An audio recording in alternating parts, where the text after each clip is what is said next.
સવારની હવે એક ગોળી ચાલે છે ને તમે? હવે આ ગોળી અડધી કરી નાખો.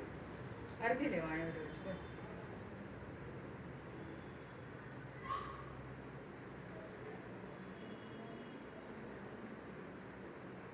હરસની વગર કઈ તકલીફ છે તમારે હવે? ગેસ એસિડિટી કઈ તકલીફ થાય છે? નિંદર આવે છે રાતે હવે? હા હા.